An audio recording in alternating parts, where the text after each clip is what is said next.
Hey guys, thanks for stopping by the channel. I haven't posted in a very long time, and I just wanted to, I've been busy with school and research and stuff. So I just wanted to, but I have been playing the game a little bit, mostly Discipline Priest, and I just wanted to record some thoughts that I have about Discipline Priest. So I haven't been able to raid, but I've been focusing a lot on Mythic Plus. I've just been, any free time that I have, any nights after school, I come home and I just hit Mythic Plus dungeons. And I think I've sort of hit kind of this soft cap almost, where if I get invited to a key higher than kind of this, they inspect me, instantly see that I'm disc, and I get removed from the group. And so I don't even get invited anymore. I can't even go higher than this in a pug. So I only do pug keys, I should say. So I don't have any friends that I play with. I don't know any tanks that I play with. I don't know any DPS that I play with. This is just all these are different groups, every time. And I just don't get to stay in the group anymore. I just get removed. I don't blame them. I understand. Disc is in a rough spot right now, but it just sucks. I wish I could take it higher because I think Disc has some stuff to offer. But yeah, right now, I don't know. This is like the pug soft cap for Disc Priest. But I just wanted to review some of the things that worked for me, because I'll tell you, my build is completely different than what you see at like the top. Last I looked, I think I was like number 20 in the world at 3,400, which is super low. That just tells you no one's playing Disc. But the people above me, no one is playing what I'm playing.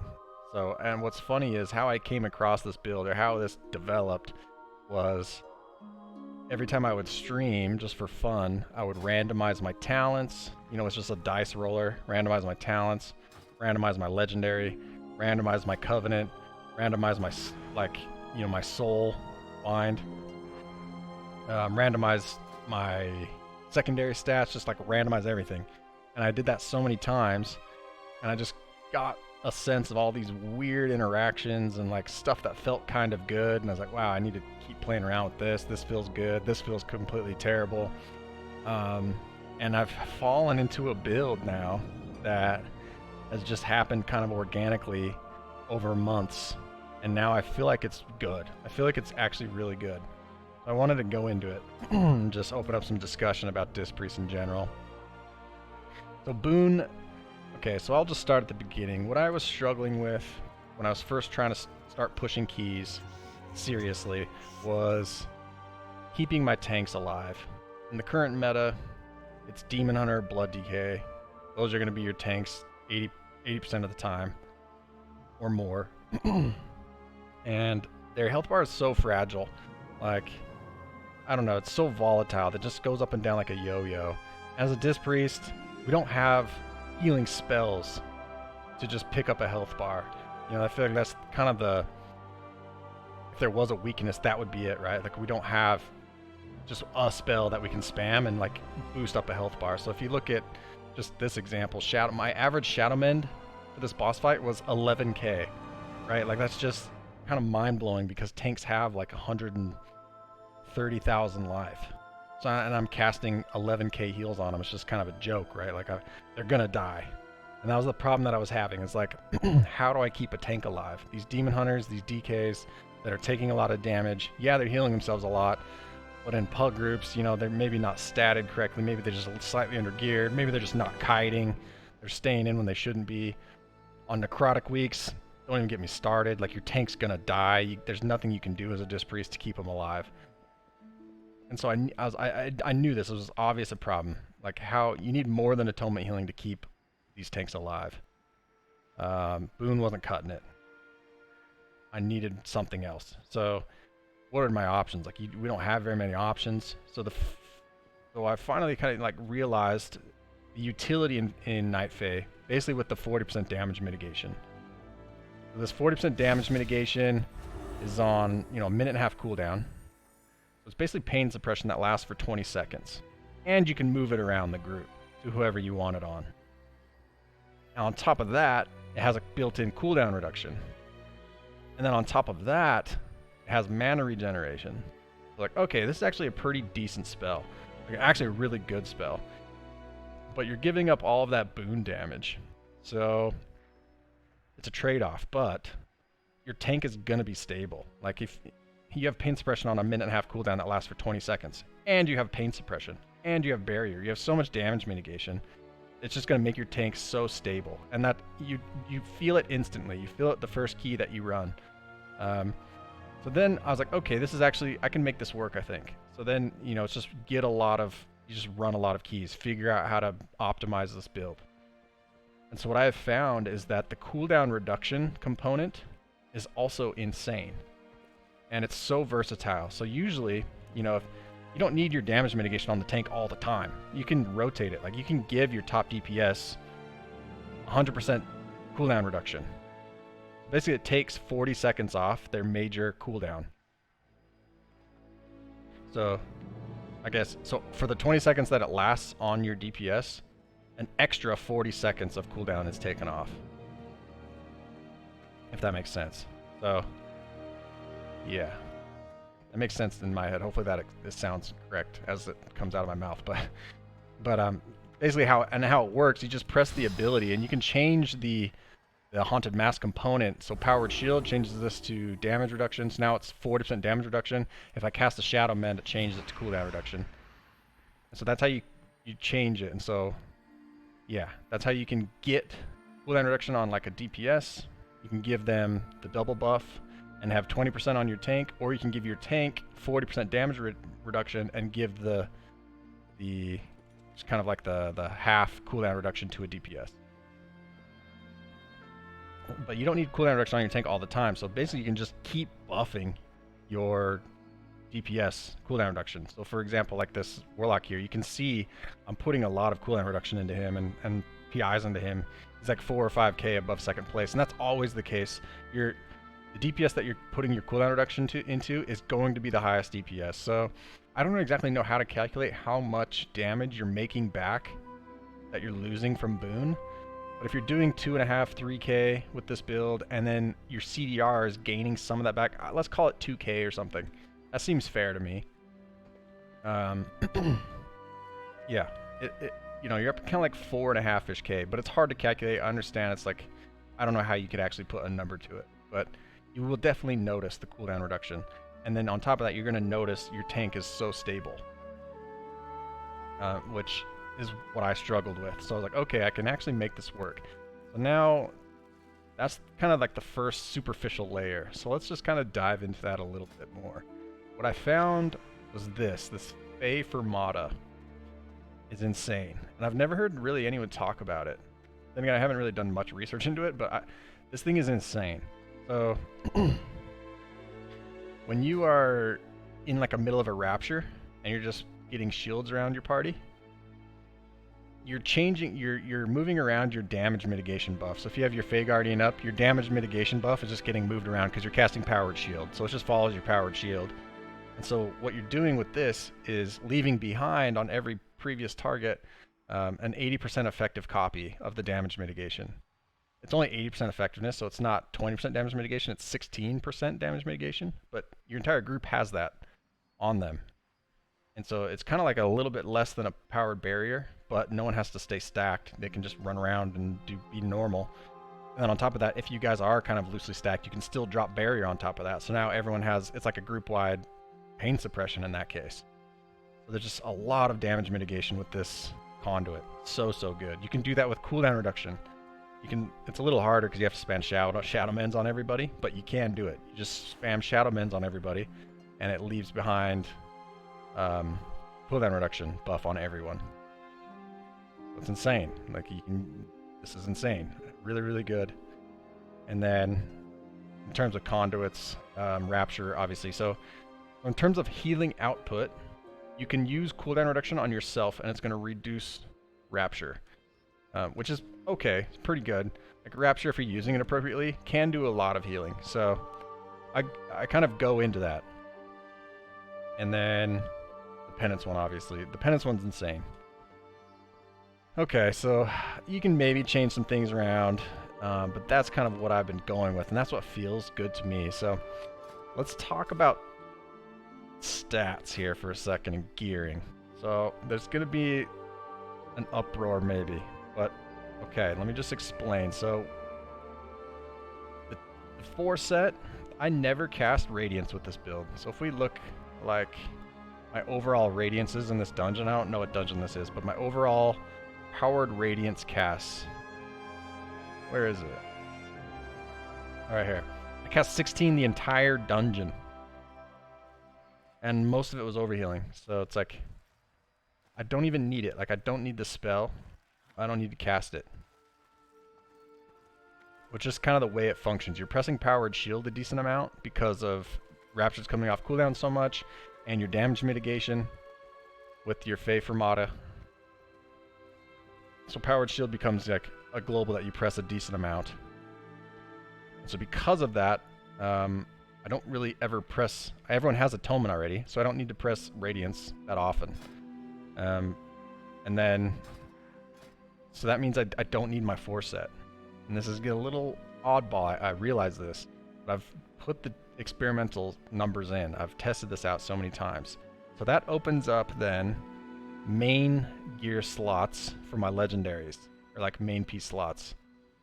And then on top of that, it allows me to optimize my secondary stats. They're actually not optimized right now. So I've played around with all the secondary stats. 0 mastery. I feel like mastery is your worst, and I thought for a long time that it was my best. Like in my head I was like, okay, I'm pressing Rapture a lot, so let's just buff mastery, let's get really big shields. And I was trying that for like a month, and then, you know, it just wasn't as good. What I think is really good is like a solid amount of verse, solid amount of haste, no mastery. And then I run 2 crit trinkets, where I try to get crit on my secret technique, and then the ruby. So that's how I make up for this low crit, is I just run 2 crit trinkets. And then, so this is like, feels pretty optimized to me. And then I've put the legendaries on main slot stats because it gives you a lot of primary stat. You can have 291 pieces on pieces that give you the most main stat. So if I had like, probably giving me like an extra 50 intellect or something. Rather than, and if I had them on like a neck or a ring or something, it's giving me like way more.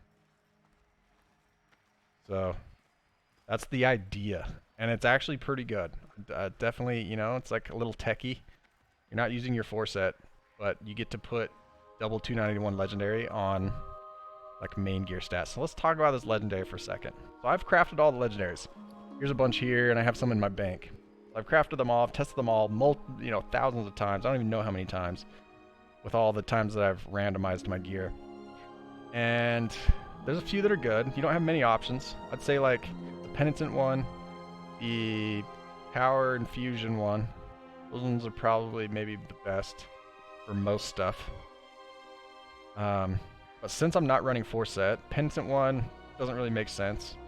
It's still probably pretty good, but you know, you don't get the added benefit of the 4-set. So then it's either Power Infusion, but with this build, I don't have boons, so it's not like I need to Power Infusion at the start of a fight. I don't need Power Infusion at the start of the fight, so it just feels kind of like a waste to have Power Infusion when I don't need it. So I can just still give Power Infusion to my DPS. I don't need Power Infusion. And then I've randomly like started playing this as a meme, this reflect damage legendary, just meme it up. And then I started to realize it's like decent. It's actually pretty good. And I don't know if it's the best, but it's the one I kind of like. So if I'll show you some numbers on it. Now, I thought it was 100% a meme at first. So it has the damage reflection and then this little bit of healing effect that's kind of negligible. That healing effect is right here, like 3-ish%, 3 or 4%, I'd say, of your overall healing. It's kind of negligible, honestly, but something. And then the reflection that actually does a decent amount, and this is actually kind of low, I would say, and that's because my powered shield isn't my top heal here. So that means that's telling me I didn't press Rapture. This is probably like a pretty easy dungeon to heal. But so usually reflect shield's like 20%. I'd say a good 20% of your damage. It's higher. It's like as high or higher than your AoE spells. So just try it out. Like, see what you think. I think it's pretty good. I thought it was a complete meme. It still might be a meme, but honestly, I've played this in all of these keys. I've timed all of these keys with this legendary. I think it's, I don't think it's bad. I wouldn't call it bad. I don't know if it's BIS, but I wouldn't call it bad.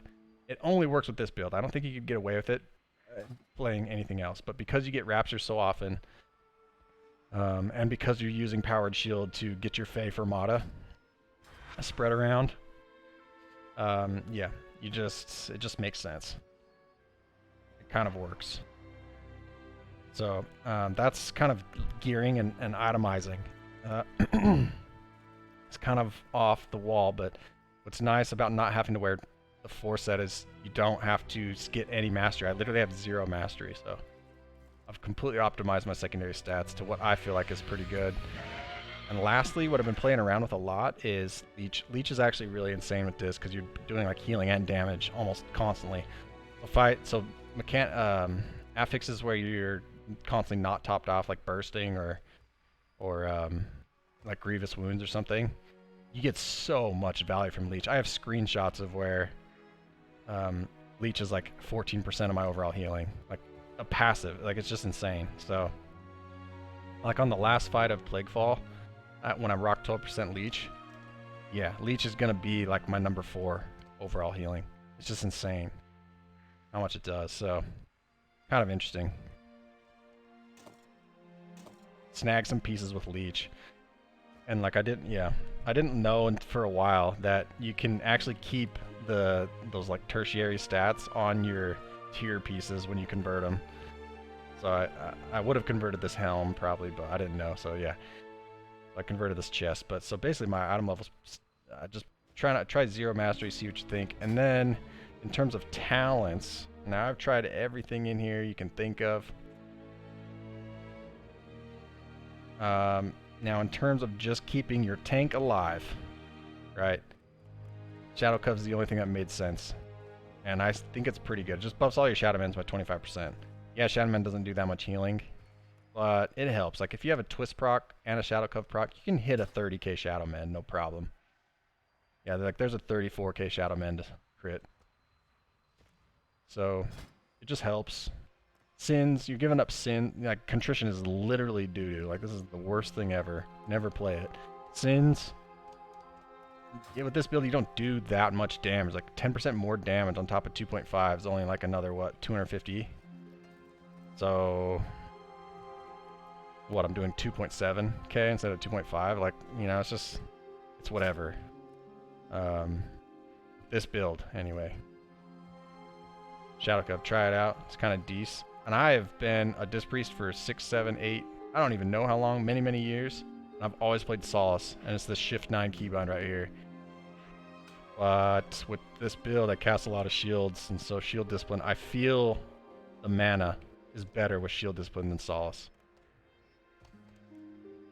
But now I have this sad empty spot keybind on my bars that used to be Solace, but Shield Discipline, I've tried them all. I actually really like Mindbender. I play with it a lot, but with this build, I can't run the Ravaged Shadows because I don't have a potency slot that I'm willing to give up. So it's just Shield Discipline.